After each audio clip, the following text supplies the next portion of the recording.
ಕೋಲಾರ ಜಿಲ್ಲೆಯಲ್ಲಿ ಕುಡಿಯುವ ನೀರಿನ ತೊಂದರೆ ಬಹಳಷ್ಟು ಇದೆ.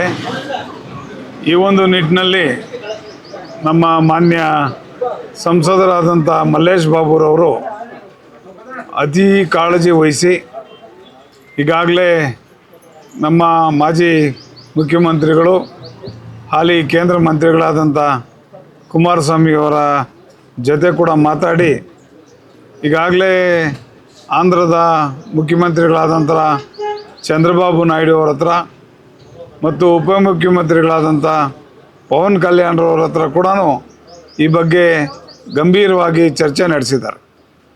ಈ ಒಂದು ನಿಟ್ಟಿನಲ್ಲಿ ನಾವು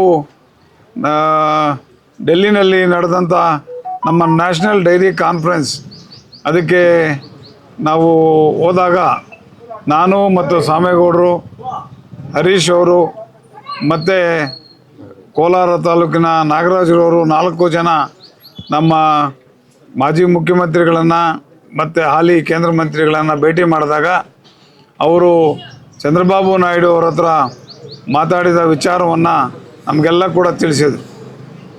ಈಗಾಗಲೇ ಎಲ್ಲಿಂದ ನೀರು ಬರಬೇಕು ಅನ್ನೋದ್ರ ಬಗ್ಗೆ ಕೂಡ ನಮ್ಮ ಮಲ್ಲೇಶ್ ಬಾಬು ಅವರು ಒಂದು DPR ಕೂಡ ಸಿದ್ಧಪಡಿಸಿ ಎಲ್ಲ ಕೂಡ ತಯಾರು ಮಾಡಿ ಇಟ್ಕೊಂಡಿದ್ದಾರೆ. ಇದನ್ನು ಮಾನ್ಯ ಚಂದ್ರಬಾಬು ನಾಯ್ಡು ಅವರು ನೋಡಿದ ನಂತರ ಆಗಲೇ ನೀವು ಭಾಳ ಸ್ಟಡಿ ಮಾಡಿದ್ದೀರಿ ಅನ್ನೋ ವಿಚಾರವನ್ನು ಕೂಡ ನಮ್ಮ ಮಲ್ಲೇಶ್ ಬಾಬು ಅವ್ರನ್ನ ಶ್ಲಾಘಿಸಿದ್ದಾರೆ. ಅವರು ನಮ್ಮ NDA ಭಾಗವಾಗಿರೋದ್ರಿಂದ ಸಕಾರಾತ್ಮಕವಾಗಿ ಸ್ಪಂದಿಸಿದ್ದಾರೆ. ಆದರೆ ದುರದೃಷ್ಟವಶಾತ್ ಎತ್ತಿನಹೊಳೆ ಪ್ರಾರಂಭವಾಗಿ ಹಲವಾರು ವರ್ಷಗಳಾದರೂ ಕೂಡ ಈ ಒಂದು ಏನು ಕುಡಿಯುವ ನೀರಿನ ಯೋಜನೆ ಇನ್ನೂ ಕೂಡ ಕಾರ್ಯಗತ ಆಗದೆ ಇರತಕ್ಕಂಥದ್ದು ವಿಷಾದನೀಯ. ಜೊತೆಗೆ ಏನು KC ವ್ಯಾಲಿ ನೀರಿದೆಯೋ ಅದು ಕೋಲಾರಕ್ಕೆ ಕುಡಿಯೋ ನೀರನ್ನು ಸರಬರಾಜು ಮಾಡ್ತಕ್ಕಂಥ ಯರಗೋಳು ಪ್ರಾಜೆಕ್ಟ್ಗೂ ಕೂಡ ಆ ನೀರು ಹೋಗಿ ಆ ನೀರಿಂದ ಕಲುಷಿತ ಆಗ್ತಾ ಇರ್ತಕ್ಕಂಥದ್ದು ಭಾಳ ಒಂದು ದುಃಖದ ಸಂಗತಿ ಆಗಿದೆ.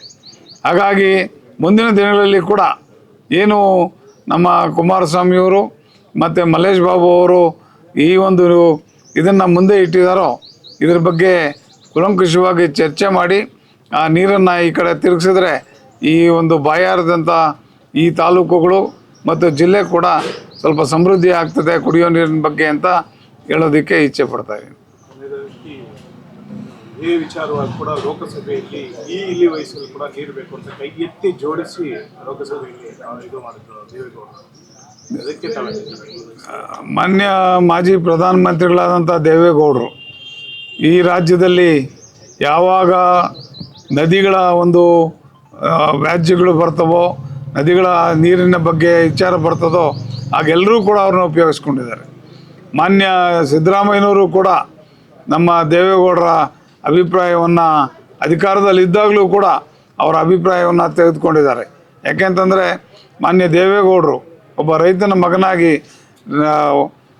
ಇವು ಏನು ನೀರಿನ ಬಗ್ಗೆ ಮತ್ತು ನದಿಗಳ ಬಗ್ಗೆ ಬಹಳಷ್ಟು ಉತ್ಕೃಷ್ಟವಾದಂಥ ಮಾಹಿತಿಯನ್ನು ಇಟ್ಕೊಂಡಿದ್ದಾರೆ ಮತ್ತು ಅಂತಾರಾಜ್ಯ ಜಲ ವಿವಾದಗಳ ಬಗ್ಗೆ ಕೂಡ ಅತಿ ಕಾಳಜಿಯನ್ನು ವಹಿಸಿ ಪೂರ್ತಿ ತಿಳಿದುಕೊಂಡಿರುವಂಥ ವ್ಯಕ್ತಿ ಆಗಿರೋದ್ರಿಂದ ಅವರು ರಾಜ್ಯಸಭೆಯಲ್ಲಿ ನೀರಿಗಾಗಿ ಆಗ್ರಹಿಸಿದ್ದಾರೆ. ಅಂಥ ಮುತ್ಸದಿಯನ್ನು ನಾವು ನಿಜಕ್ಕೂ ಕೂಡ ಪಡೆದಿರುವಂಥದ್ದು ನಮ್ಮ ಸುಕೃತ ಅಂತ ಹೇಳೋದಕ್ಕೆ ಇಚ್ಛೆ ಪಡ್ತಾ ಇದ್ದೀವಿ.